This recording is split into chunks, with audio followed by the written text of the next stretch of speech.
Rainbow seven channel की ओर से मदन गोपाल का सतरंगी नमस्कार। टूरिस्ट के लिए यूज़फुल कंटेंट और लेटेस्ट जानकारी लाने वाले चैनल को अभी तक आपने सब्सक्राइब नहीं किया तो ज़रूर इसको सब्सक्राइब करके बेल आइकन प्रेस कीजिएगा। तो इस वीडियो में दो महत्वपूर्ण जानकारी देने वाला हूं।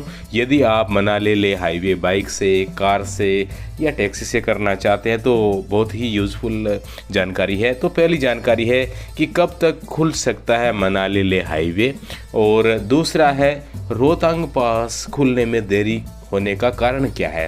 तो लास्ट तक वीडियो देखिएगा तब आपको समझ में आ जाएगा, और दोनों में से कौन सी अपडेट आपको अच्छी लगती है वो भी कमेंट सेक्शन में बताइएगा। और हमारी मोटिवेशन के लिए लाइक बटन दबा सकते हैं, नीचे दिया गया है, दबा दीजिए। अभी वीडियो बहुत सुंदर होने वाला है।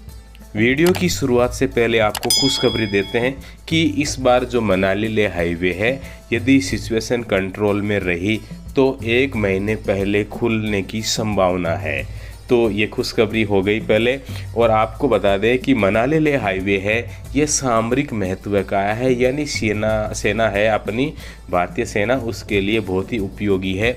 और 527 किलोमीटर लंबा मनाली लेह हाईवे है, वो मेरे हिसाब से जल्दी ही खुलने की संभावना बन रही है। डेट में आगे बताऊंगा, मेरे हिसाब से बताऊंगा। तो क्योंकि ये 1962 में जब इंडिया और चाइना के मध्य वार हुआ था तो उसमें सेना और रसद नहीं पहुंची थी, उसी कारण से इंडिया हार गया था। तो इसीलिए मनाली लेह हाईवे का निर्माण किया गया और उसका तुरंत फ़ायदा हुआ। करगिल का जो 1999 में जो युद्ध हुआ उसके अंदर इसकी वजह से ही हम विजय प्राप्त कर सके। तो ये है सामरिक महत्व की बातें। और ये अटल टनल बन जाने के कारण है, इसमें लगभग 46 किलोमीटर कम हो गया है और इसकी दूरी रह गई है 427 किलोमीटर।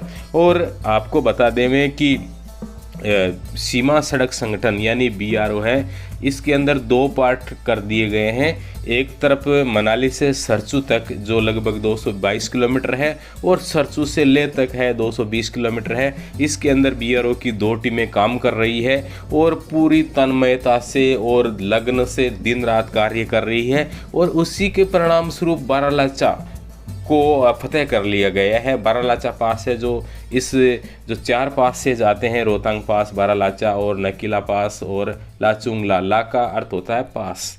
और यहाँ आपको बता दें कि बारालाचा पास है, BRO की टीम ने इसको फतेह कर लिया है, यानी उसको क्रॉस करके सरचू की ओर बढ़ रहे हैं।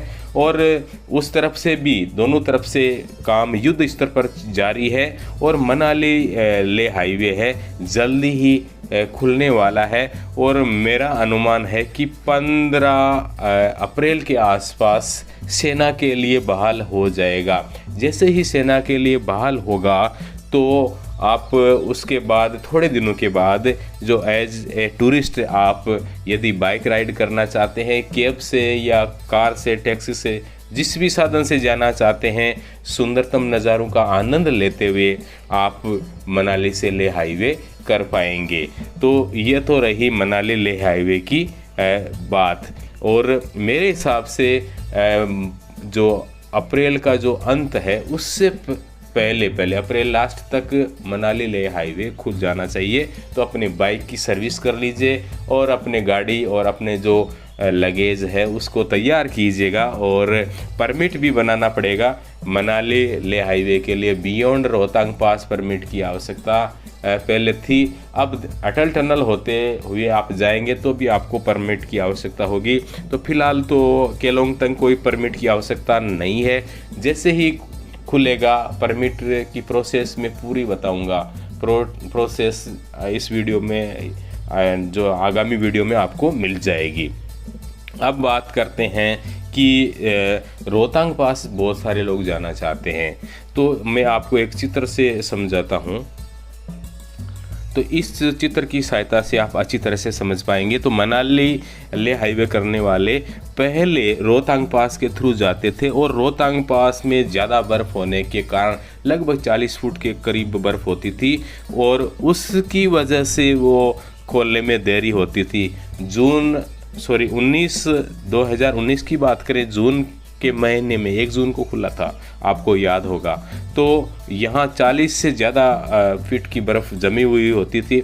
अब की बार क्या किया कि मनाली लेह हाईवे को खोलने के लिए सेना ने इसको छोड़ते हुए मनाली लेह हाईवे अटल टनल के थ्रू 46 किलोमीटर कम होने की वजह से ये काम जल्दी हो जाएगा। इसलिए मैंने कहा कि स्टार्टिंग के अंदर आपने सुना होगा कि 1 महीने पहले खुलने वाला है, क्योंकि 46 किलोमीटर ये कम हो गया। दूसरा है कि रोहतांग पास के थ्रू, जैसा कि आपको चित्र दिया है कि रोहतांग पास के थ्रू फिर यहाँ सिसु विलेज तक आया जाता था। इसको आप देखना चाहें तो मैं और स्पष्टतया दिखा देता हूँ। इस तरह से आया जाता था, तो वो दिक्कत अब मिट गई है। अब रोहतांग पास इसी वजह से देरी से खुल रहा है, क्योंकि सीधा ही बाईपास अटल टनल के थ्रू ट्रैफिक निकल रहा है और रोहतांग पास इस मनाली लेह हाईवे खुलने के बाद, यानी सेना का जो सामरिक महत्व का ये रोड है, पहले पूरी तरह से चालू हो जाएगा और चालू होने के बाद ही ये रोहतांग पास का कार्य प्रारंभ होगा। इसलिए रोहतांग पास थोड़ा सा अब की बार लेट खुल सकता है, बनिस्पत लास्ट ईयर से पहले ही खुल जाएगा जो जून के अंदर खुला था। लास्ट ईयर तो कोरोना की वजह से कोई आ भी नहीं पाए थे, तो इसी कारण से ये लेट खुल रहा है। तो आप मेरी बात समझ गए होंगे। यदि मैं अनुमान लगाऊं तो रोहतांग पास मई के प्रथम सप्ताह में खुल सकता है। वैसे बर्फ़ कम हो चुकी है, इस वजह से खोलने में कोई ज़्यादा दिक्कत नहीं रहेगी। टेम्परेचर इंक्रीज हो रहा है। और हमारी ये दोनों अपडेट कौन सी बेस्ट लगी ज़रूर कमेंट सेक्शन में बताइएगा, और चैनल पर नए तो ज़रूर इसको सब्सक्राइब कीजिएगा। और ये वीडियो कैसा लगा है उत्साहवर्धन के लिए अच्छा सा कमेंट कर सकते हैं। जय हिंद, जय भारत।